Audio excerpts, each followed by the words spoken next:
Enggaknya tengah ya berarti.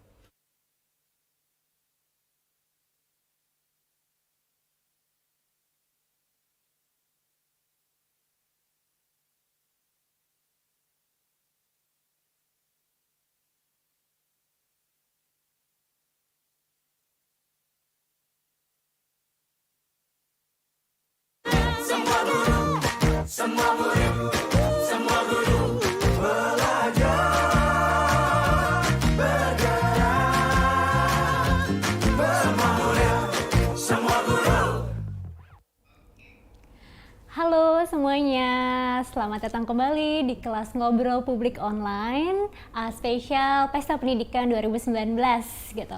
Udah pada pulang dari kantor, udah pada mau di jalan pulang menuju rumah gitu. Nah, sambil dalam perjalanan, yuk kita ngobrol-ngobrol tentang pendidikan.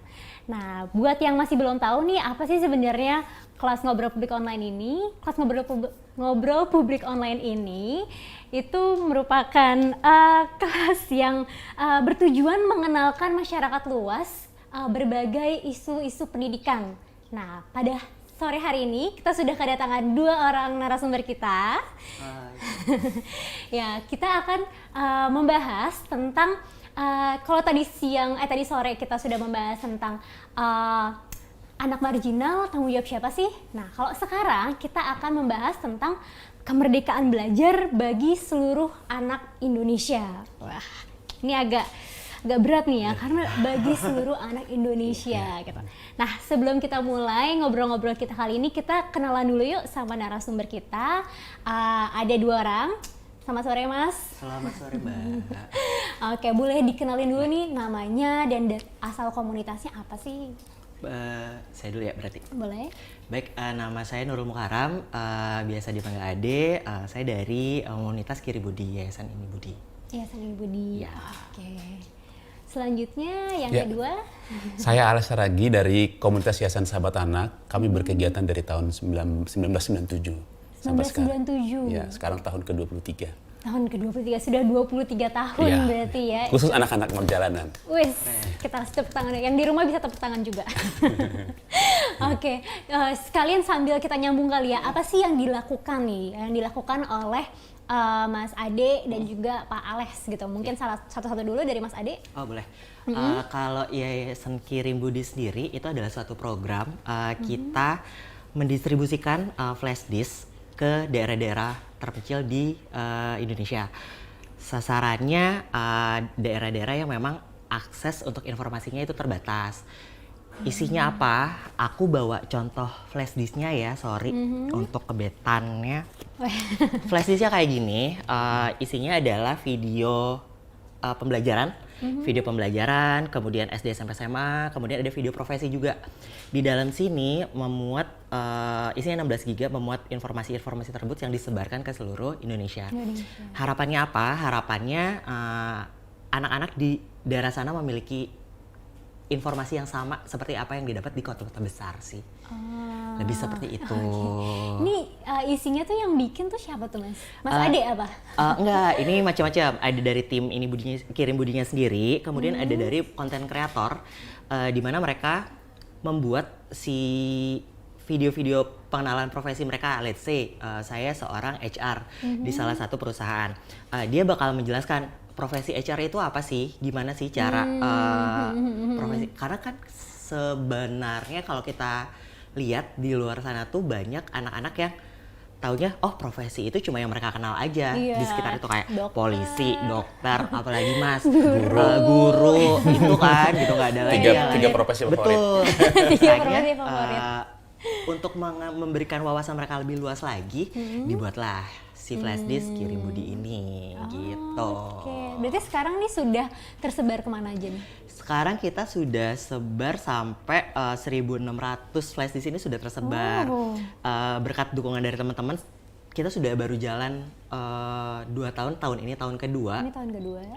Kita sudah menyebarkan flash disk ini 1.800 something.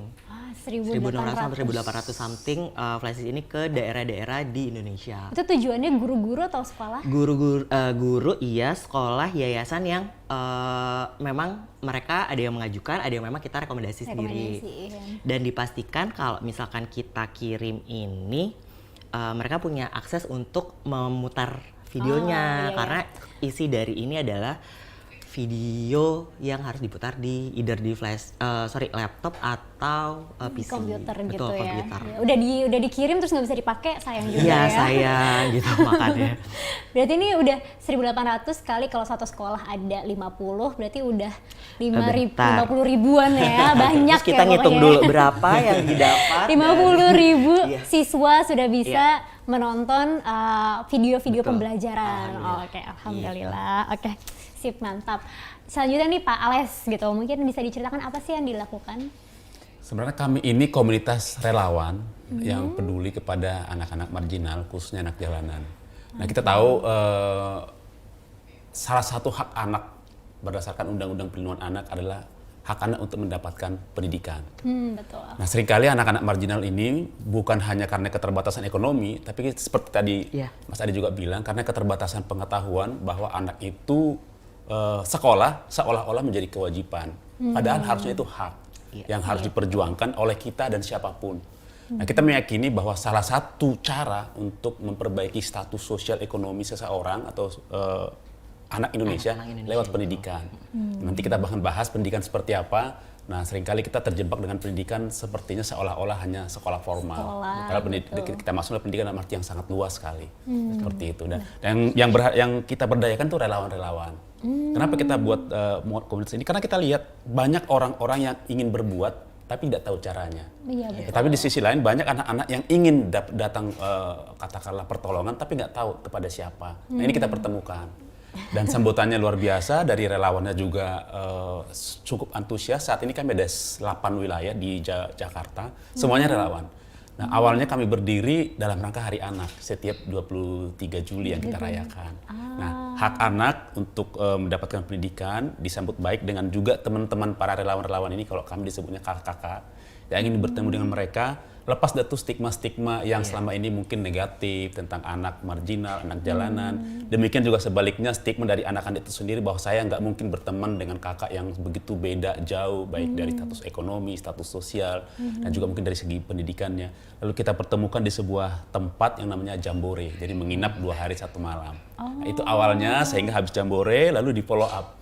Jadi ketika Jambore selesai, ternyata kakak-kakak itu seperti punya warga baru, punya keluarga baru, dan ingin ketemu, membangun relasi yang lama, nggak hanya sekedar ketemu dan bermain, tapi ingin.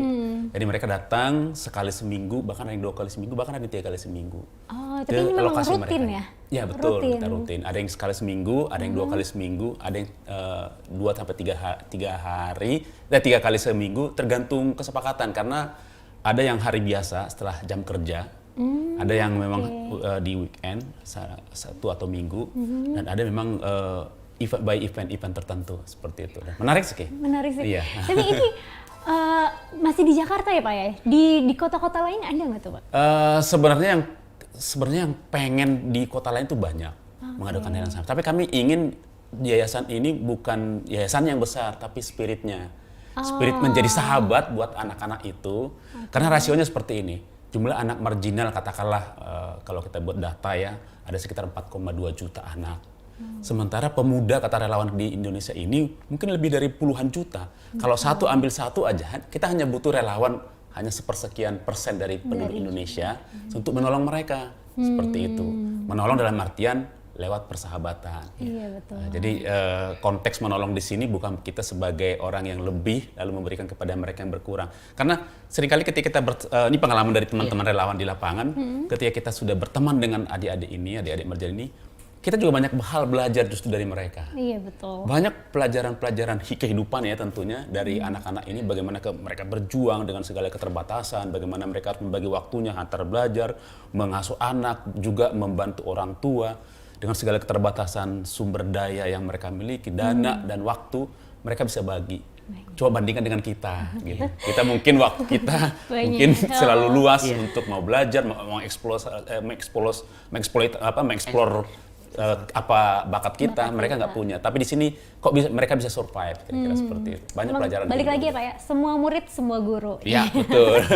Jadi ya kan semua murid saling Betul. belajar, semua Ya, guru betul. saling mengajarkan gitu Iya. kan ya. Ini juga menjadi mitos yang juga kita ingin patahkan. Seringkali kan menjadi relawan, saya kan bukan guru, Iya, kira-kira betul, seperti itu. betul. Jadi edukator itu nggak identik harus guru. Siapapun harus. Siapapun bisa. Ya, Betul. bisa. Ingat teman-teman, semua murid, semua guru. Oke, nah tadi sebelum kita ngobrol sekarang ini jam 4:30 tadi itu kita juga ngobrol tentang ya kaitannya juga tadi pendidikan anak marginal tanggung jawab siapa gitu kan ya. Tadi kita bahas memang sebenarnya anak marginal itu tuh tidak hanya sesempit anak-anak yang berasal dari kelas mungkin kelas menengah ke bawah gitu ya, Iya. kelas bawah gitu. Tapi ternyata lebih luas lagi nih marginal ya yang sulit untuk pergi ke sekolah, sulit mendapatkan Dari sisi fasilitas fasilitas, juga. gitu. betul, Jadi dari ya ada keterbatasan budaya dan lain sebagainya gitu kan ya. Oke, nah sekarang aku mau tanya nih, kalau menurut Mas Ade dan Pak Ales, sesuai tema kita hari ini, kemerdekaan belajar bagi seluruh anak Indonesia. Kemerdekaan belajar tuh menurut Mas Ade dan Pak Ales tuh apa sih? Siapa dulu? Mas Adi dulu. Boleh. Apa gitu kemerdekaan belajar ya? Kemerdekaan belajar, kalau menurut saya pribadi lebih ke arah semua anak, setiap anak itu dilahirkan seperti Pak Ales bilang tadi, punya hak yang sama dalam hal pembelajaran. Tidak melihat si anak ini berada di daerah yang fasilitasnya banyak, di kota besar atau di mana. Kalau dari sisi kemerdekaan yang dimaksud adalah mereka bisa ngakses di mana aja, nggak mesti lewat sekolah formal, bisa lewat media yang tadi dipakai, bisa dengan caranya Pak Ales dengan membuat komunitas, mengajak semua masyarakat untuk join di situ juga gitu. Karena esensinya adalah pendidikan ini hak mereka di seluruh anak-anak, dan kita sebagai masyarakat tentunya nggak cuma sekedar cuma kok gini ya pendidikan di Indonesia, tapi kita nggak ngapa-ngapain gitu. Harus ada gongnya, kita jalan ngerjain itu. Kalau misalkan kita cuma sebatas wacana, susah. Iya, wacana yang nggak tahu kapan Betul, terwujudnya ya. jadi kalau misalkan menurut saya sih harus emang ada tindakan real yang jalan untuk mengakomodir itu sih. Oke, betul. Harus ada tindakan realnya. Yes. Oke, kalau menurut Pak Ales? Iya, seperti yang saya sampaikan di awal, sampai saat ini, sampai detik ini, kita mayoritas menganggap bahwa belajar itu sebuah kewajiban, bukan sebuah hak. Nah, karena sebuah kewajiban, kita di lapangan, kita melihat banyak anak-anak itu tidak tahu bagaimana belajar. Nah, itu jadi permasalahan. Iya. Sehingga karena nggak tahu bagaimana belajar, akhirnya mereka tidak menikmati itu proses belajar. Jadi Sehingga malah harus nggak seneng, sekolah misalkan, oh berarti mereka dibebani PR, dibebani harus aturan seperti apa, dibebani macam-macam aturan-aturan mereka harus Iya, turuti. jadinya kayak kepaksa mereka. Jadi beda kalau kita merasa itu sebuah hak. Berarti kalau kita sebuah hak lahir dari sebuah dorongan keinginan untuk mau. Nah, keinginan mau, dan disitulah muncul namanya kemerdekaan belajarnya. Tidak ada yang membatasi, menghalangi ketika dia ingin haknya diwujudkan, kira-kira haknya seperti didapatkan itu. gitu ya. Nah, Betul, ini menjadi betul. tanggung jawab, nanti balik kepada siapa, tanggung jawab siapa? Saya pikir tanggung jawab kita semua ya. bersama. Benar, Bareng-bareng ya, Iya. tanggung Benar, jawabnya ya.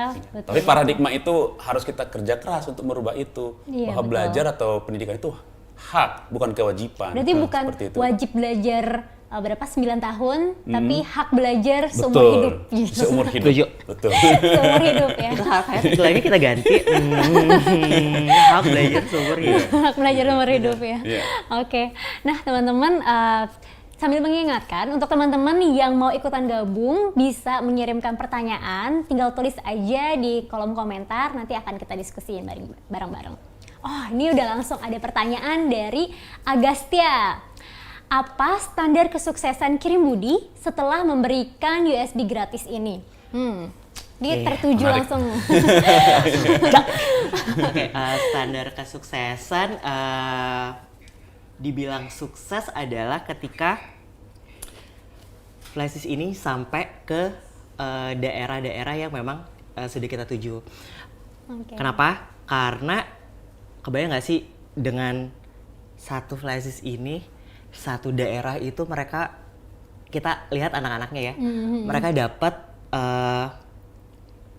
informasi baru tentang oh ada profesi ini, oh mata pelajaran yang aku pelajari di sekolah tuh ternyata ada loh di sini, aku bisa belajar ini loh, aku bisa belajar ini loh, dan ini tuh kesuksesan yang kita raih bersama.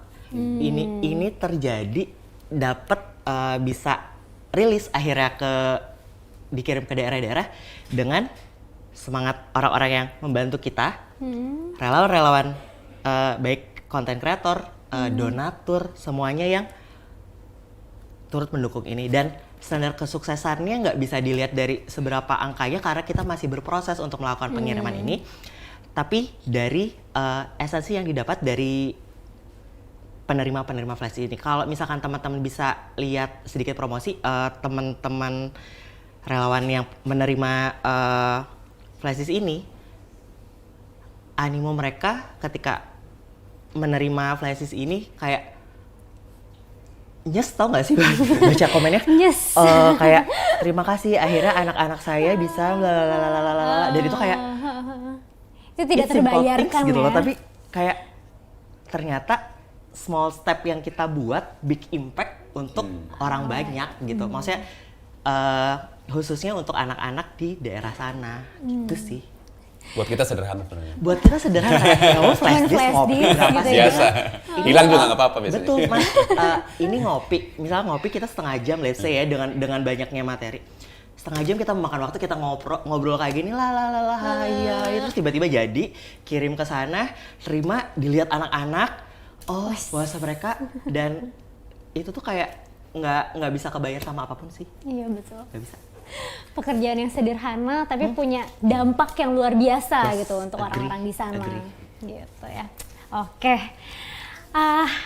Ini saya masih agak-agak amazed gitu ya dengan apa yang kita lakukan bareng-bareng karena dari tadi pagi tuh topiknya tuh beda-beda. Tadi tuh pagi-pagi itu bermain ramah anak gitu kan. Itu juga menarik banget, terbuka tuh. Terus tadi yang barusan itu tentang anak marginal, pendidikan anak marginal, tanggung jawab siapa gitu ya. Sekarang ini kemerdekaan belajar bagi seluruh anak Indonesia. Ini menarik banget sih. Nah, kalau tadi Mas Ade tuh udah ngomongin soal kesuksesan, sekarang aku mau tanya gantian ke Pak Ales gitu. Apa sih pengalaman membahagiakan ketika bersama anak-anak ketika melakukan kegiatan ini gitu? Saya pikir sama dengan tadi Mas Adi ya. Dan ini pengalaman bukan cuma saya, semua para relawan-relawan ngalamin. Namanya relawan, kita nggak akan pernah mengharapkan akan ada imbal balik. Kalau kita mengharap imbal balik, kita bukan relawan. Tapi yang kita harapkan adalah terutama ketika kita berrelasi dengan mereka, dan itu bisa membuat, bisa lama di sahabat anak adalah ketika terjadi perubahan dalam diri anak itu. Mungkin jangan berharap perubahan yang dari dari misalnya katakanlah dari nggak pinter jadi pinter banget. Tapi bagi kita ketika dia biasa berkata-kata kasar lalu menyadari itu salah dan berubah menjadi tidak kata-kata kasar. Wah, itu perubahan yang luar biasa. Dan itu sangat sangat amazing buat kita ya. Kok bisa ya, sepertinya kita nggak melakukan apa-apa. Nah, yang kedua adalah ketika dia meniru apa yang kita lakukan. Nah, di beberapa lokasi kami, misalnya di daerah Tanah Abang, di daerah Perumpung, di daerah Manggarai, anak-anak relawan-relawan sekarang itu dari anak-anak yang dulu. Anak-anak yang kita bina, kita sekolahkan, bahkan sampai kuliah, bahkan bekerja. Biasanya dari SMA kita tarik lagi mereka menjadi relawan. Salah satu jawaban yang menarik adalah ketika ditanya, kenapa menjadi relawan? Karena saya ingin seperti kakak-kakak yang dulu mendampingi saya. Bagi kita itu sesuatu luar biasa. Dan itu menjadi sebuah virus-virus baik ya. Dan memang pada akhirnya tujuan kami adalah biarlah gerakan ini dari mereka, untuk mereka dan oleh mereka. Karena bagaimanapun sebenarnya kalau seorang anak menjadi relawan jauh lebih efektif daripada kita. Karena anak-anak itu kan tinggal di daerah situ. Betul. Jadi kami bukan mengajak mereka ke panti ya. Jadi kami datang ke lokasi mereka. Ketika anak menjadi relawan berarti dia 24 jam tinggal di sana. Sangat bisa membantu. Jadi ketika SMP kita berdayakan mereka untuk belajar calistung, baca tulis hitung buat anak-anak yang PAUD atau TK. Nanti kalau sudah SMA dia ngajarin anak-anak kelas 1, kelas 2 yang sudah bisa IPA, IPS seperti itu. Nanti kalau udah kuliah dia mengajari anak SMP sama SMA. Akan seperti itu terus. Ya. Jadi memang dibikin sistem. Betul. Ya. Dan yang paling menariknya lagi bukan cuma anak-anak tapi juga berdampaknya kepada keluarga. Nah, ini menarik, ketika kita selamatkan, dalam tanda petik ya, kita selamatkan satu anak, sebenarnya kita nggak menyelamatkan dirinya, tapi kita menyelamatkan keluarganya. Keluar dari kelompok marginal misalnya, jadi menyelamatkan keluarganya, karena di kelas anak-anak marginal itu bisa sampai 6 sampai 8 anak. Jadi satu orang kita selamatkan berarti dia menyelamatkan ibunya sama 6 adik-adiknya. Kira-kira seperti itu. Dan ini sesuatu mungkin bagi kita sesuatu yang seperti tadi juga sampaikan, kita kayaknya nggak lakukan apa-apa. Kita hanya datang ngajar, kita hanya datang bantu, tiba-tiba ada perubahan yang kita sendiri nggak pernah lihat drastisnya. Oh, oke. Gitu. Ini berarti itulah hal yang jadi bahan bakar selama 27 tahun ini ya? 23 tahun. 23? Kelebihan. Korupsi waktu. 23 tahun. Berarti dari tahun berapa Pak? 97. Yeah. Dari tahun 97 ini adalah bahan bakar yang terus Ya, betul. mendorong untuk terus terjun di pendidikan anak marginal ini ya Pak ya? Yeah. Oke.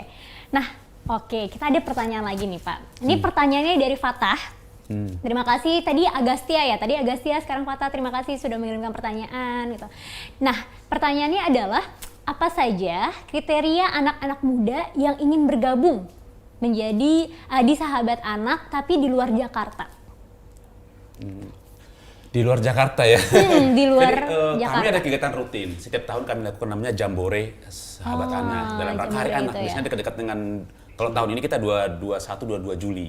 Tahun ini nggak jauh dari tanggal 23. Nah, salah satu cara merekrut para relawan lewat Jambore itu. Karena biasanya kan kalau kita suruh langsung terjunkan ke bimbel atau ke lokasi agak sulit ya. Karena mereka juga, ini apa, dengan siapa. Nah, kita pertama di Jambore itu membangun ikatan emosional dulu. Iya, bonding ya. Biasanya kita merekrut misalnya 800 anak, kita pola pendampingan 1:2. Jadi satu anak, satu relawan akan mendampingi dua anak. Mereka akan tinggal dalam sub tenda, kita buat tenda besar. Jadi semacam komunitas-komunitas seperti itu. Nah, di sini biasanya kita open recruitment untuk para relawan-relawan. Nah, biasanya relawan kita open recruitment itu lewat sosial media, lewat Facebook, Twitter dan seterusnya. Memang sayangnya antusiasnya sangat tinggi, tutupnya cepat. Jadi misalnya kita 800 anak, kita butuh 400, nggak nyampe 24 jam udah terkumpul bisa 600 800. Dan karena dari berbagai daerah, bahkan dari luar Indonesia. 2 tahun lalu kami dapat mereka sekelompok dari Eropa malah. Karena mereka ada liburan musim panas, pas ada acara ini, mereka datang ke Jogja, di Jogja ada belajar bahasa, mereka tahu ada kegiatan ini, mereka karena kita tahu kondisinya sulit, jadi kami briefing khusus kepada mereka. Dan paling serunya ternyata bahasa itu menjadi halangan. Jadi mereka bahasa apa? Bahasa isyarat, bahasa tubuh. Mereka dari Rusia, ada dari Swiss, ada dari Jerman, seperti itu. Ya. Terus kita nggak ngerti bahasanya pakai bahasa apa. Jadi mereka enjoy aja, menarik memang. Seperti jadi open recruitment, ketika open recruitment di sini, nah ada satu poin penting yang selalu kami sampaikan kepada relawan, karena kita berpedoman pada undang-undang perlindungan anak, maka relawan-relawan itu kita brief apa yang boleh dan apa yang tidak boleh kita lakukan selama berinteraksi dengan anak. Termasuk nanti ada kita etika foto, bagaimana memoto yang ramah terhadap anak, tadi kan bermain. Iya, betul. Foto ramah terhadap anak, bagaimana upload foto yang ramah terhadap anak supaya kita anak itu terlindungi. Nah, kita brief di sini apa hak-hak anak yang harus kita bukan kita sampaikan, tapi kita dipahami oleh para relawan-relawan. Jangan sampai kita memperjuangkan hak anak di sisi lain tanpa kita sadari kita justru betul gitu. Betul. Ya, jangan gitu. sampai itu ya. Karena memang kadang-kadang suka terjebak ya antara kita ini seneng nih, tapi satu sisi kita ternyata mengeksploitasi mereka. Jadi kalau tadi kembali ke kriterianya, kita sih berharap di atas 17 tahun. Oh, 17 Karena tahun. kalau di waktu kan kategori anak kan 17 tahun ke bawah. Tapi kalau nanti kalau 17 tahun ke bawah kan anak mendampingi anak kayaknya kurang pas. Lebih dari 17 tahun, di atas 17 tahun dan harus ikut briefing, pelatihan. Nah, tapi untuk dari daerah bisa mendaftar lewat online. Klik aja www.sahabatanak.org, itu ada bentuk keterlibatan seperti apa, mau donasi, mau jadi relawan atau mau jadi, tinggal formnya nanti ada dikirim undangan, karena kita setiap bulan ada namanya open house untuk merekrut relawan-relawan untuk kita drop, bukan hanya di Sahabat Anak tapi kita punya jejaring juga yang peduli terhadap anak-anak marginal dalam bentuk ada taman bacaan seperti itu. Itu tapi lingkupnya di Jakarta juga atau ada di sampai luar? saat ini di Jakarta. Di Jakarta. Fokus dulu di Jakarta. Betul. Ya. Oke. Jadi kriterianya tadi siapa namanya, Ferry ya? Fatah, sorry. Maaf ya, Fatah. Ya. Jadi tadi kriterianya Fatah sudah dijawab, cukup 17 tahun aja. Terus itu aja dan mengikuti briefing ya. Briefingnya Ya, tapi betul. satu Nah, hari. untuk jambore itu 1 hari. Satu hari, Tapi ya. untuk yang jadi kita ada 2 jenis relawan by event. Salah satu event kita jambore. Sebenarnya kita eventnya banyak. Relawan namanya relawan reguler yang untuk belajar yang di lokasi-lokasi tadi itu. Yes. Nah, ada setiap bulan daftar, nanti dikasih undangan briefingnya tanggal open house-nya kapan. Hadir. Tujuannya cuma satu tadi, membukakan hak apa yang boleh dan tidak boleh kita lakukan selama berinteraksi dengan anak-anak. Seperti itu. Sip. Bisa langsung dicek di websitenya ya. Iya. Gitu ya. Oke, baiklah. Ini tadi itu Kirim Budi masih buka volunteer juga? Atau? Masih dong, Oh, tentu. masih juga. Kalau teman-teman misalkan mau lihat atau mau tahu tentang Kirim Budi, itu bisa akses di idibudi.org. Atau teman-teman misalkan mau donasi nih, jadi relawan donaturnya untuk crowdfundingnya, itu bisa akses di kitabisa.com/kirimbudi. Kirim Budi, oke. Atau sosial media kita, ada Instagram kita Kirim Budi, Twitternya juga Kirim Budi, Facebooknya juga Kirim, Kirim Budi. Budi. Oke, semuanya Kirim Semuanya Budi. Kirim Budi kecuali website. Oke, siap. Oke, teman-teman, banyak banget yang bisa dilakukan gitu untuk bisa membangun sama-sama, memberikan hak gitu kepada seluruh anak Indonesia untuk supaya bisa merdeka belajar gitu. Nah, salah satunya teman-teman juga bisa kalau mau ikutan gabung nih, selain Sahabat Anak dan Ini Budi dan Kirim Budi, bisa juga Tetangga kok ini. Iya, ya. Bisa juga kerja barengan nih gitu, kerja barengan untuk ikut berdonasi di kitabisa.com /kerja barengan gitu ya. Di situ teman-teman bisa berdonasi gitu. Dan juga tetap tonton lagi karena setelah ini kita masih akan ada ngobrol publik lanjutannya lagi dengan topik yang sangat seru, yaitu ini agak meloncat ya. Kalau tadi kita ngomongin anak-anak, sekarang kita akan ngomongin tentang guru. Ada apa dengan guru? Jadi bukan cuma cinta aja yang perlu ditanyakan, tapi juga gurunya. Ada apa dengan guru gitu ya? Oke, baiklah. Untuk menutup bincang-bincang kita ini waktunya udah habis nih, maaf ya Mas Ade dan Pak Ate. Nanti bisa kita lanjutkan kapan-kapan ya.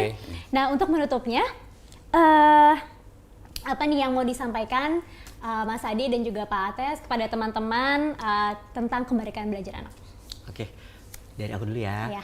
Kemerdekaan belajar anak seperti yang tadi saya sampaikan, Pak Ales juga sampaikan, yang kita diskusikan juga, itu luas. Mereka punya hak yang banyak, nggak cuma mereka harus terpaku di sekolah formal, tapi mereka bisa dengan berbagai cara. Bisa dengan informal, dengan caranya Pak Ales di Sahabat Anak, bisa juga dengan video pembelajaran yang kita sampaikan di daerah gitu.